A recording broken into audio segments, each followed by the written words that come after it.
They blocked off his only road, thinking an old man wouldn't push back. Instead, he turned the tables, built a toll gate, and made them pay just to get to work. Every single day.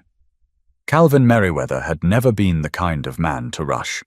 At 62, he moved like someone who understood the value of patience, of standing still and letting the noise pass.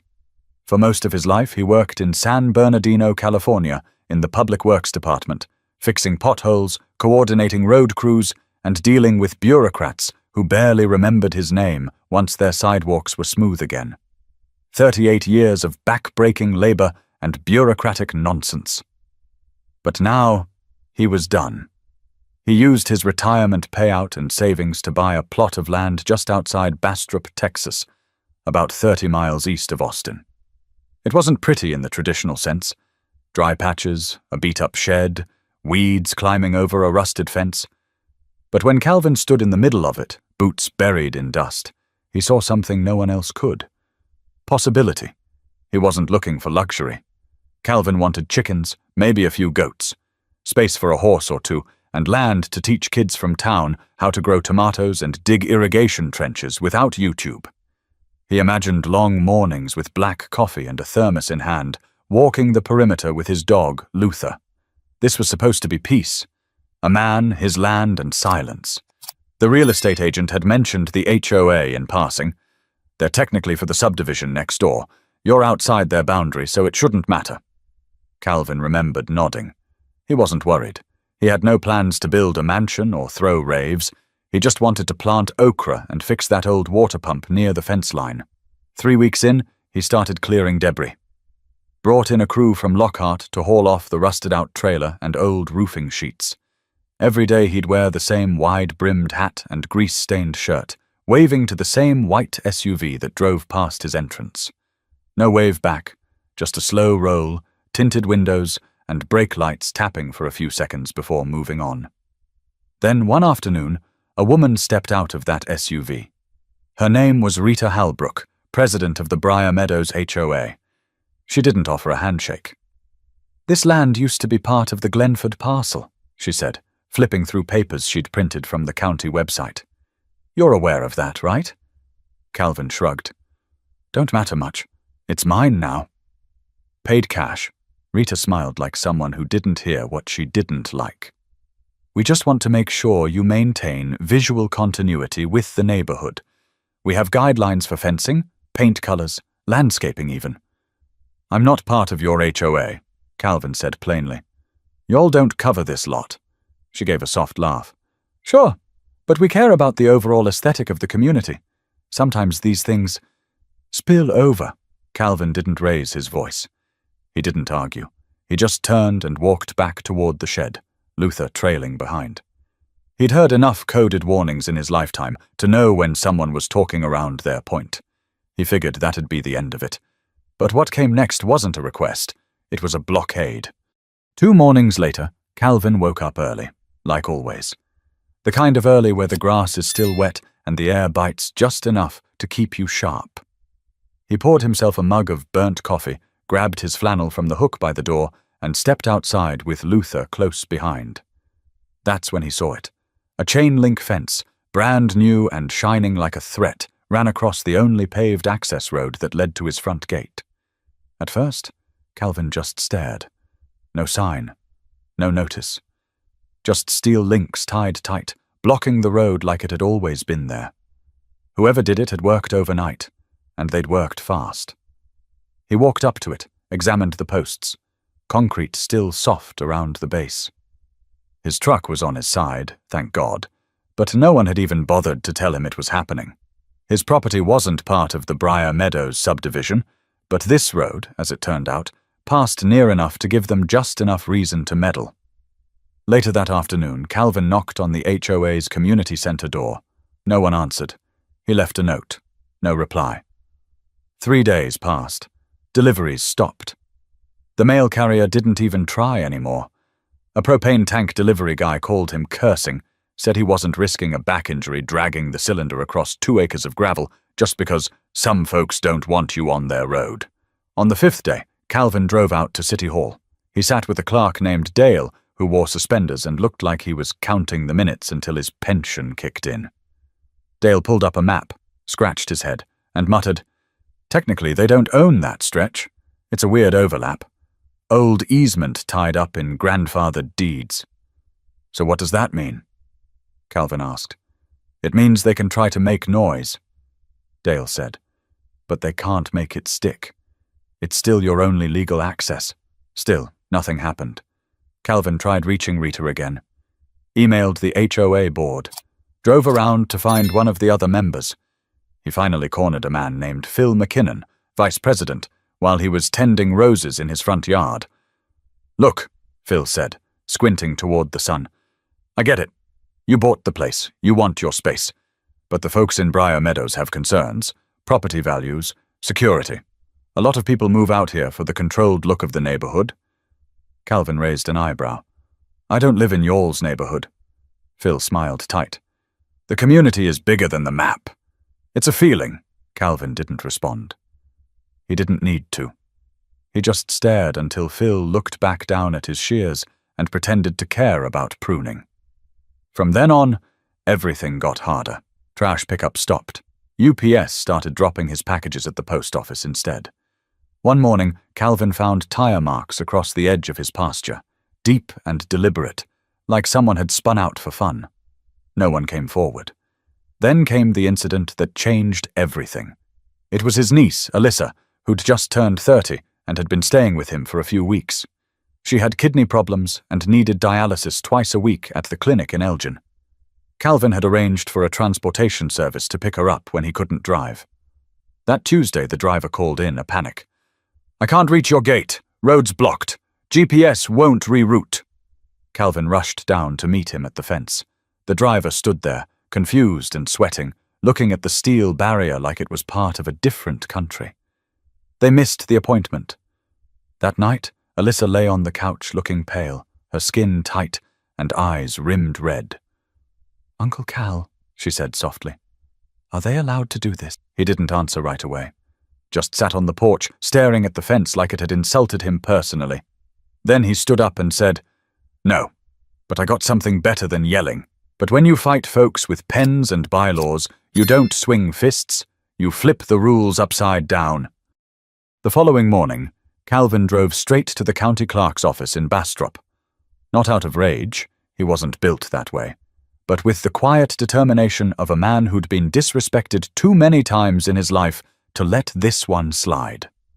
The clerk, a woman named Shelby Cantor, was younger than she looked on her business card, and didn't seem all that eager to get involved until Calvin laid out a folder of neatly stacked documents.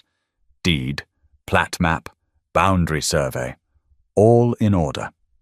"Sir," Shelby said slowly, scanning the files, "this strip right here, this access road, they've got no claim on it. It's not part of their subdivision. They just assumed no one would fight back." Calvin didn't nod or smile. He just pointed at a small section on the map. "What if I re-register that strip as private? Not public use anymore. Just a privately managed access path that cuts through my land. You think the county would allow it?" Shelby hesitated. "You'd need permits, a zoning review, maybe a lawyer." "I've got the time," Calvin replied. "And a retirement check with no golf habit." That's how it started. No grand speech, no cameras, just paperwork.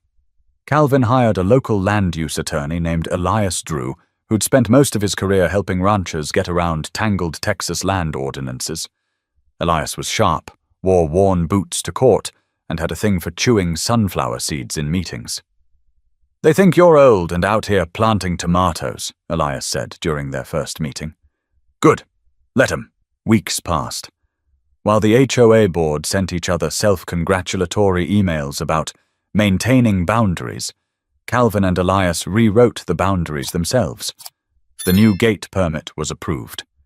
The zoning paperwork went through without a hiccup. The moment the private access designation was finalized, Calvin ordered the gate.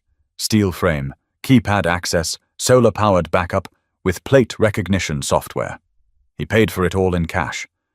On installation day, a couple neighbors from across the main road stood at a distance, whispering behind mirrored sunglasses as the crew drilled anchor holes. One guy shouted, "What's the toll, cowboy?" with a half laugh. Calvin ignored him. By Friday, the gate was live, a tall, black iron mouth with arms ready to swing open, but only for those who belonged. Calvin programmed it himself. Registered license plates for emergency services, his niece, and a few friends. Everyone else? Toll required. At first, people thought it was a bluff. Then they realized it wasn't. The entrance they'd once treated like a convenience, cutting through Calvin's land to bypass the four-way stop at State Highway 21, was no longer free. A $5 toll, charged automatically via plate scanner, payable through a third-party portal. No pay, no pass. If they tried to cut through without authorization, the camera system triggered an alert. Repeat offenders got blocked. Some even got mailed warnings. Rita Halbrook was furious. She called Calvin personally. "You've created a traffic hazard," she hissed through the phone. "You can't charge people to access a public road." Calvin calmly replied, "It's not a public road anymore, Ms. Halbrook. It runs across my land. Your fence forced that hand." Click. Within days, HOA board members started showing up late to work. Delivery vans began turning back to go the long way. Parents dropping off their kids at the elementary school had to sit through 2 extra intersections during peak traffic. The subdivision's Facebook group was a mess. Some posts accused Calvin of extortion. Others said he was a genius. Someone uploaded a blurry photo of him drinking lemonade on his porch while a neighbor in a Lexus sat fuming at the closed gate. He never responded, never posted, just waited. Then came the press. A reporter from a local station in Austin showed up one morning, skinny mic in hand, asking for a statement.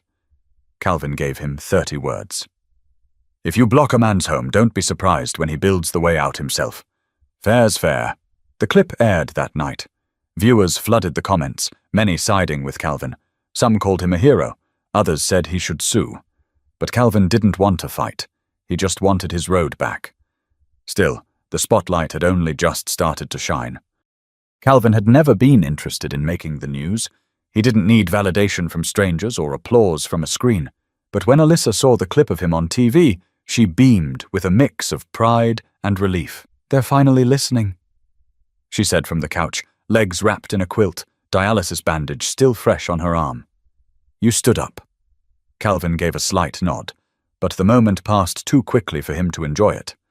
There were still deliveries that hadn't restarted, and Alyssa still needed rides twice a week until the transport company agreed to reroute. He called the clinic personally, explained the situation, and paid extra out of pocket for a private driver. The clinic offered sympathy but no solutions. Bureaucracy, like always, moved slower than need. Then, one morning, a handwritten letter showed up in Calvin's mailbox. No stamp, just folded in half and slid between 2 bills. "We don't want trouble. You've made your point. Maybe it's time to compromise." No name, no return address, but the handwriting matched the cursive slant Rita had used when she filled out a notice on his property earlier that month. He crumpled it and threw it in the burn barrel out back. The next day, Alyssa was in the kitchen cutting apples when she paused, knife mid-air. "Uncle Cal," she said, "somebody's parked by the fence." He walked out with Luther at his side. A navy blue Audi idled near the new gate, driver inside wearing sunglasses and pretending to scroll on their phone. Calvin didn't say anything. He just took out his phone and opened the gate remotely. The car didn't move. 5 minutes later, it drove off the other way. No toll paid. No words exchanged. These little games continued for a while. Anonymous letters, engine noises late at night. Once someone threw a fast food cup full of soda at the keypad. The liquid fried the touchscreen for 2 days before a replacement part arrived. Alyssa started sleeping with her light on. Calvin reinforced the camera system. Still, he didn't react the way they expected. No shouting, no confrontation. He just documented everything. Dates, times, license plates. Meanwhile, his gate fund grew. He redirected the toll money into a separate account. By the end of the 3rd week, nearly $1,200 had come in. Calvin wasn't getting rich, but he didn't want to. What he wanted was to make a point so clear it didn't need repeating. The toll wasn't about money. It was about access. It was about respect. Then something happened that even Calvin didn't see coming. A neighbor from Briar Meadows, Luis Navarez, a high school history teacher, knocked on his gate, waving a $20 bill and smiling nervously. "I'm not here to start anything," he said. "I just wanted to apologize. Some of us don't agree with what they did. You got done wrong." Calvin raised an eyebrow. "You coming through?" "No," Luis chuckled. "Just wanted to say my piece." He left the $20 anyway, saying it was for repairs to the soda incident.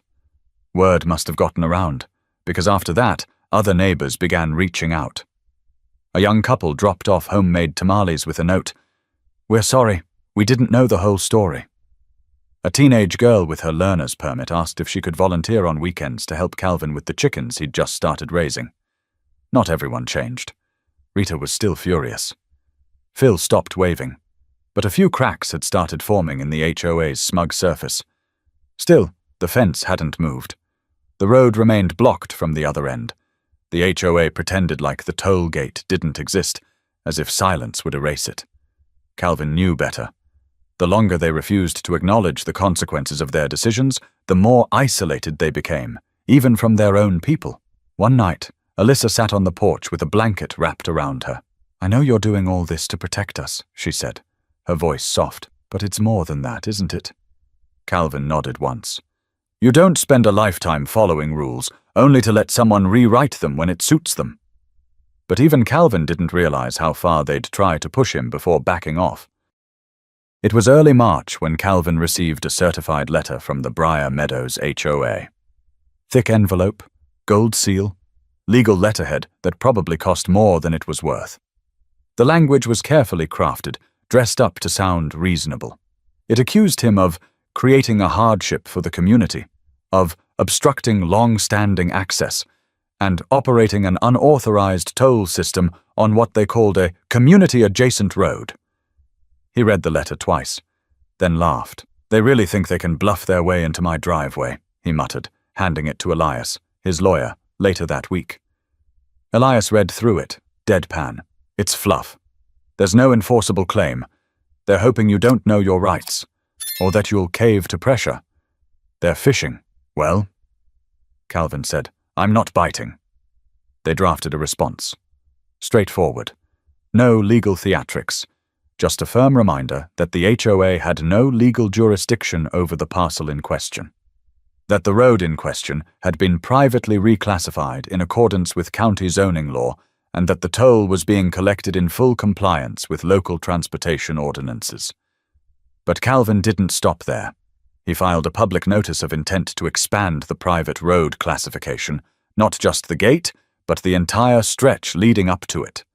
It would now be considered a maintenance zone, eligible for traffic calming measures. That included temporary stop signs, adjustable speed bumps, and optional gravel patches designed to encourage reduced usage by non-residents. In short, they were going to hate it. He hired a landscaping crew to dig trenches and install flexible bollards.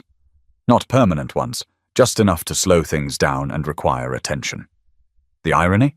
Most of the materials were sourced from the same supply contractor that served the Briar Meadows maintenance team. As construction began, the reactions were immediate. HOA board members drove up in disbelief, watching workers install signs that read, "Private road, access by permission, only all vehicles subject to toll fee and video monitoring." Calvin stood nearby in a folding chair, sipping iced tea like it was just another Tuesday. A few tried to argue, but the workers ignored them. One woman, red-faced and muttering about her property value, took photos with her phone and yelled about lawsuits. Calvin raised his teacup in salute. That night, the subdivision's Facebook group exploded. Some residents blamed Rita. Others called for a vote to dissolve the board entirely. One post read, "He's doing everything legally. Why did we even build that fence?" Another asked bluntly, "Has anyone apologized to the man?" But the board didn't budge. So Calvin leaned in harder. He lowered the toll to $3 for registered license plates, but raised it to $15 for unregistered vehicles with multiple crossings in a single day. That hit contractors, landscapers, babysitters, all the people the HOA relied on to keep their subdivision polished. And now, those people were knocking on Calvin's gate, asking for receipts, trying to get reimbursed. The pressure worked. One evening, a minivan pulled up. A man in his 40s stepped out, holding a baby carrier in one arm. His name was Desmond Keeler, a father of 3 who'd lived in Briar Meadows for 6 years. "I'm sorry to bother you, sir," he said, "but this gate's got my wife driving the long way every morning, and she's got a newborn and a job in Waco. I heard you're not unreasonable. Can we register our plate?" Calvin nodded slowly. "I'm not here to punish folks, just protect my land. Send me your plate number. I'll waive the fee." Desmond looked surprised. "Really? I don't want your money. I want your HOA to respect boundaries." Word spread again. People started separating Calvin from the board. Cars slowed at the gate but didn't honk. A few left thank you notes in the mailbox. One kid even painted a little wooden sign that said, "Mr. Calvin's Road," and stuck it in the dirt beside the keypad. But Rita wasn't done. The next week, the HOA filed an official complaint with the Bastrop County Planning Commission, accusing Calvin of violating neighborhood harmony standards. No such statute existed for unincorporated land. The commission threw it out in 10 minutes. Elias framed the rejection letter and gave it to Calvin as a gift. It sat on the shelf above his old CB radio. But pride has a way of digging its heels in, and the HOA wasn't finished digging yet. By early April, the road had a rhythm. The gate clicked open like clockwork for Calvin, Alyssa, and a growing list of registered users. For everyone else, it became a roll of the dice.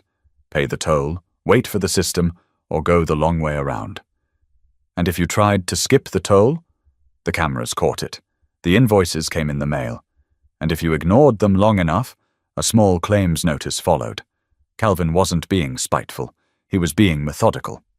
Rita, however, was getting sloppy. Her latest move came in the form of a town hall meeting, not an official one, just a gathering she called at the Briar Meadows Community Center. Fold-out chairs, bad coffee, clipboards. She used the words public safety, precedent, and community character like weapons. What she didn't expect was who showed up. Desmond Keeler stood up and told the room about driving 30 extra miles every week because of a grudge. Luis Navarez talked about the kids he taught who asked why a grown man had to charge a toll just to keep people off his land. And then there was Trina Baxley, a retired nurse who'd lived in the subdivision longer than any of them. She stood slowly, leaning on a cane, and said, "You all talk about protecting the neighborhood, but you never once asked why that man put up a gate. Maybe if we spent less time policing his fence and more time minding our own, we wouldn't be in this mess." That video clip made it online. Within 48 hours, a local news blogger picked it up, then a regional radio station. Calvin's Gate became a symbol of property rights, of quiet resistance, of drawing the line and daring someone to cross it. Some folks treated it like a joke. Others treated it like gospel. But the story didn't end there. Late one night, Calvin was reviewing toll logs when he saw something strange. The same car, a white sedan with a personalized plate, had attempted to force the gate twice. Both times it backed out, but the second time it lingered for 8 minutes with its engine running. That wasn't a mistake. That was a warning. He forwarded the footage to Elias, who then forwarded it to the sheriff's office. No response for 3 days. Then Luther got sick. The vet said it was likely baited meat, hot dogs laced with something that messed with the dog's liver. Alyssa cried. Calvin didn't. He just got quieter. Security was upgraded. Additional cameras went up. The gate system was rerouted through a private server Elias had helped him build. He added solar floodlights and began logging every vehicle, every hour. At night, he started keeping a shotgun by the door. Not to use, but to remind himself he was still in control. One afternoon, a white pickup with county tags pulled up. The man behind the wheel wore aviators and introduced himself as Deputy Trey Langford. "Got a call about someone complaining you're extorting folks with this toll," the deputy said. Calvin nodded. "And?" Langford shrugged.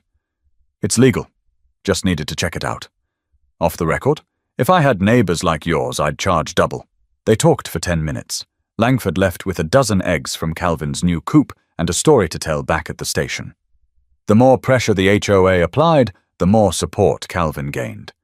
He hadn't intended to be anyone's symbol, but that's what was happening. People started stopping by the gate just to take pictures. A biker group from San Marcos mailed him a leather patch that read, "Hold the line." Even the town mayor, quietly, through Elias, sent word that the city wouldn't interfere unless something serious escalated. And that was the irony. The more the HOA tried to isolate him, the more connected Calvin became. With the town, with people who understood what it meant to be boxed in, with folks who had their own fences to fight. Calvin sat on the porch one night, Alyssa beside him, both of them silent as the stars blinked overhead. "You ever think it'd go this far?" she asked. He shook his head. "Didn't plan it, just wanted my peace." She leaned against his shoulder. "Well, now you've got a toll booth and a fan base." He smiled, barely. "Ain't what I asked for, but it's what they gave me." But while the gate stood firm, something else was about to give, and this time it wouldn't be Calvin. By mid-spring, the subdivision wasn't just divided, it was crumbling from the inside. The very HOA that once moved like a single voice had fractured. Whispered conversations turned into shouting matches during board meetings. 3 members stepped down within the same month, citing internal disagreements and personal harassment. Someone even spray-painted "Rita's fence, Rita's mess" across the side of the HOA clubhouse in red paint. It was cleaned up quickly, but people took pictures first. The internet never forgets. Rita doubled down. She held emergency sessions, sent out printed newsletters that read like political manifestos. One page had an aerial photo of Calvin's property with bold red arrows pointing at the toll gate and a caption that read, "A threat to our peace." Calvin framed it and hung it inside the shed. Meanwhile, more and more residents quietly slipped him their license plate numbers. He didn't charge most of them anymore. They weren't the problem. They were just people trying to get to work or pick up groceries without navigating a maze. A retired school bus driver offered to repaint his mailbox for free. A woman named Chandra Ballantyne, who ran a gardening blog out of her 2-bedroom ranch-style house, started dropping off cuttings, heirloom tomatoes, basil, lavender. "Just figured your soil could use some joy," she said. That stuck with him. But joy was in short supply over in Briar Meadows. Real estate agents started calling the HOA office. Potential buyers were backing out once they learned about the gate. One online review of the neighborhood read, "Nice homes, bad politics, and a toll road in the middle of nowhere." The board had no answers. To make things worse, a leak, likely from one of the former members, released internal emails showing that Rita had coordinated the original fence project without board-wide approval, that she'd paid for the labor from the HOA's emergency maintenance fund, citing landscape corrections. The emails were damning. Elias sent a copy to Calvin with a note scribbled at the bottom. They blinked. Calvin didn't celebrate. He didn't need to. He knew what happened to people like Rita when the pressure got too high. They cracked, and when they did, they tried to pull someone down with them. Sure enough, that Sunday, she showed up. Dressed in a white cardigan, sunglasses perched on her head, and heels completely wrong for gravel, Rita stood just outside the gate. Calvin watched her through the camera, arms crossed, unmoved. She didn't press the call button. She stood there for 6 minutes, then finally walked away. The next morning, Calvin found a new letter in his mailbox. This one signed "Official" on HOA letterhead. "We are formally requesting a mutual resolution. A proposal to remove the fence on our end in exchange for the deactivation of the toll system. Let's end this with civility and understanding." Calvin read it 3 times. The tone was different. Not threatening. Not warm either. Just tired. He didn't answer right away. That evening he walked the length of the road, boots kicking at gravel, Luther trailing a few feet behind, still a little sluggish from his recovery, but strong enough to follow. The sun was low, and for a brief moment everything glowed gold. The land, the gate, the fence in the distance. He stopped at the edge and stared through the links. No one on the other side. No cars, no noise. Alyssa joined him a few minutes later, sipping on sweet tea. "They're waving a flag," she said. "Not white, just beige," he replied. She smiled. "You thinking of backing down?" Calvin didn't answer right away. "I didn't build that gate out of spite. I built it because they thought they could push me around and keep smiling while doing it." He looked at the fence again, steel links catching the last light. "I ain't taking it down. Not yet." But as lines blurred between battle and resolution, Calvin was about to face a different kind of decision, one that had less to do with fences and more to do with forgiveness. By the time summer rolled in, the heat wasn't just rising from the pavement. It was baked into every conversation, every sideways glance from across a grocery aisle, every new letter slipped under Calvin's gate. The war may have been tipping in his favor, but it didn't come without bruises. Alyssa had taken to writing in a journal every evening, something she hadn't done since college. One night, Calvin asked her what she was scribbling about. She just shrugged and said, "Trying to make sense of all this without yelling." That hit him harder than he expected. Calvin had always been good at keeping things inside. Born in Tulsa, raised by his grandfather after his parents passed when he was still in middle school. That old man used to say, "You want to know who a man is? Don't listen to what he says. Watch where he stands when things get loud." That's the code Calvin lived by. He'd faced all kinds of nonsense in his life, at work, in banks, buying cars, renting apartments. Nothing ever outright, never loud enough to catch on tape. But always just enough to remind him the rules weren't made with people like him in mind.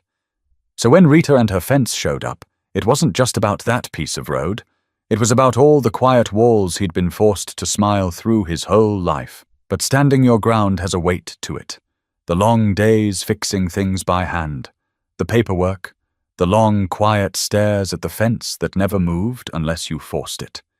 Even Luther had changed, more watchful, less playful. The land still held its peace, but now it came with cameras and passwords. He missed the version of himself that thought chickens and tomato plants were enough. That version of him had started a compost pile and planned to build a greenhouse. This version spent evenings checking battery backups and saving footage to hard drives, just in case. Sometimes at night, he'd sit in the shed and just listen. Not for noise, but for what wasn't there anymore. He thought about his grandfather, about the fields they used to walk through after church, about how the man had refused to sell their house during the zoning dispute, even when the city tried to cut off their utilities. "You don't leave just because someone makes it hard," he'd said. But Calvin also remembered the price his grandfather paid. The strokes, the silence, the weariness that came from fighting battles nobody thanked you for. One morning, Alyssa brought him breakfast. Biscuits, bacon, and a paper napkin that had, "You're still you," written in pen at the bottom. He didn't ask, just nodded and took a bite. That same afternoon, Elias called. "You've got leverage now," he said. "They're folding. You can ask for the fence to come down officially, file a cease order, maybe even damages if you wanted to push it." But Calvin didn't answer right away. "What if I don't want a win that looks like punishment?" he finally asked. Elias paused. "Then maybe it's not a win. Maybe it's a peace." That stuck with Calvin. That night, he walked the length of the road again, slower this time. He stopped midway and sat on an overturned feed bucket, watching the tree line dance in the dusk breeze. He thought about every man he'd known who never bent, who stood so tall they cracked their own backs trying to stay straight. He didn't want to become that. Maybe this whole thing was never about the toll. Maybe it was about making sure they felt the inconvenience they thought they had the right to create for him, and now they had. They'd felt it, lived it, paid for it, literally and metaphorically. The world knew. The community knew. But now he had to decide how much more he needed them to hurt to feel whole again. Because sometimes the hardest fences to tear down aren't made of metal. They're made of pride. 2 days later, Calvin called a meeting. Not in a courtroom, not through lawyers. Just a simple gathering at the edge of his land near the toll gate. No fancy chairs, no podium, just a folding table, a couple coolers of sweet tea, and a plastic tub of paper cups. Alyssa set out 2 fans powered by extension cords. Luther lay in the shade, watching quietly. The invite went out on a handwritten sign by the gate. Community talk. This Saturday at 5 p.m. All welcome. He didn't know who'd come. Maybe no one. Maybe Rita would try to hijack it with legal threats. But by 5:10, more than 40 people had shown up. A few sat on lawn chairs they brought themselves. Others leaned against trucks or stood in small clusters, arms folded but listening. Calvin recognized faces, some friendly, some hesitant, and a few that had once looked right through him. He stood in front of them without a script. "I don't have a microphone," he began. "So if I talk too soft, y'all tell me to speak up. I just wanted to talk, not shout." The crowd quieted.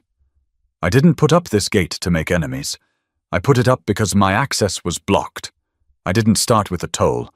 I started with a conversation. That got ignored. So I did what I had to, not to get back at anyone, but to stay standing." A few heads nodded. He glanced at Alyssa, who gave him a small smile. "Some of y'all don't know what it's like to feel boxed in without being touched. Fences don't have to be tall to trap you. They can be polite.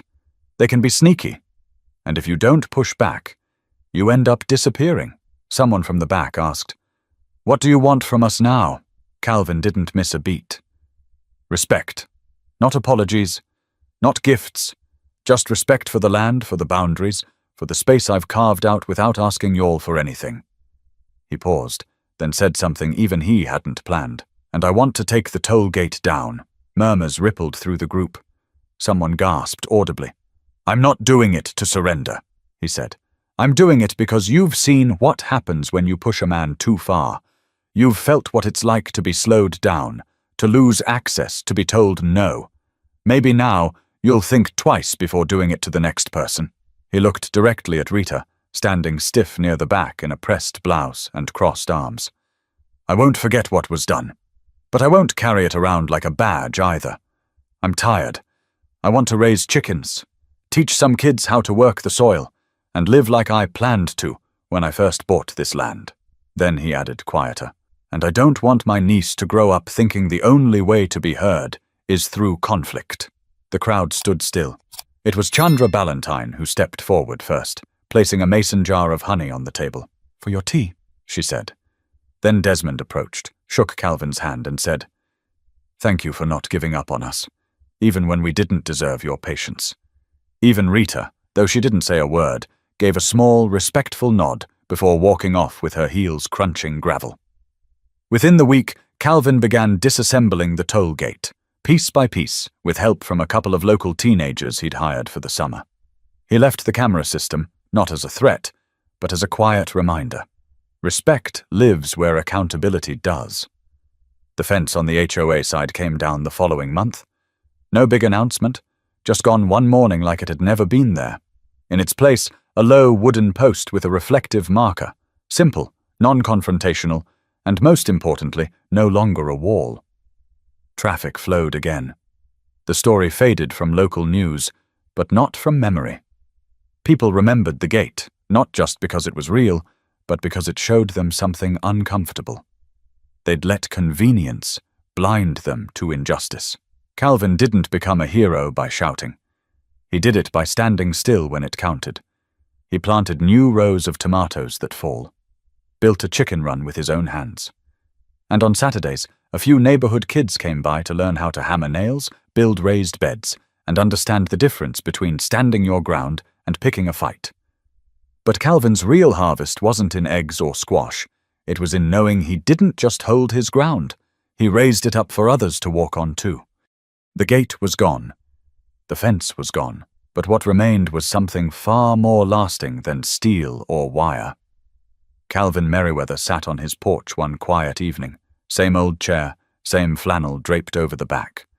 Luther rested at his feet, one ear twitching at a distant cicada. Alyssa was inside, boiling water for sweet tea and singing something soft under her breath. For the first time in months, there was nothing to monitor, nothing to defend, nothing to fix, just the land.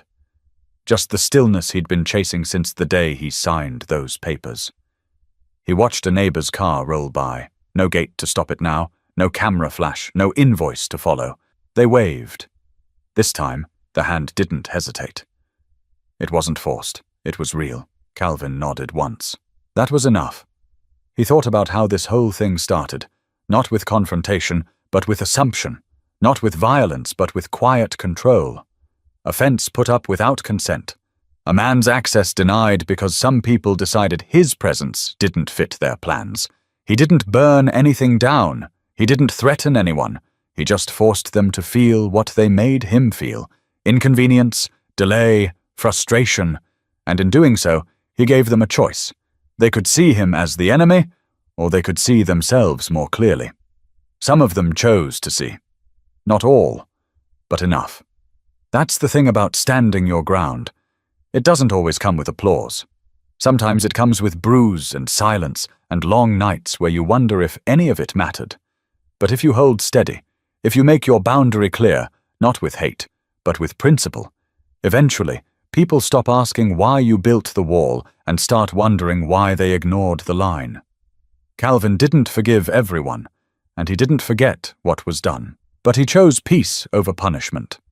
Not because they deserved it, but because he did. He deserved mornings without tension, land without surveillance. A home, not a battlefield. He turned pain into policy, resistance into reason, and somehow, along the way, a gate built out of frustration became a mirror for an entire neighborhood. He leaned back in his chair, the wood creaking beneath him. "You think they'll remember?" Alyssa asked, stepping onto the porch with 2 cups of tea. "They'll remember," he said. "Maybe not my name, but they'll remember they couldn't fence a man off his own land and walk away clean." She sat beside him, handed him a cup, then added, "You think you'll ever have to do something like that again?" Calvin took a slow sip. "Lord, I hope not. But if they try, I've still got the keypad in the shed." They both laughed, and that was the moment. Not dramatic, not loud, just 2 people sharing tea on land they refused to be pushed off of. That's how change lasts, not through viral headlines or shouted slogans, but through daily peace that doesn't beg for permission, through dignity that refuses to shrink. So if you're watching this now, and you've ever been told your presence doesn't belong, or your voice isn't welcome, or your way of living doesn't fit someone else's standard, let Calvin's story sit with you. Don't just react. Think, plan, build. And when someone blocks your road, don't crash through it. Own it. Reinforce it. And if you have to, make them pay to walk the path they took for granted. Because peace isn't given. It's claimed. If this story made you feel something, if it reminded you of your own fight, your own land, your own gate, then don't let it end here. Subscribe to the channel, share the story, remind someone that standing still can be the loudest thing a person ever does.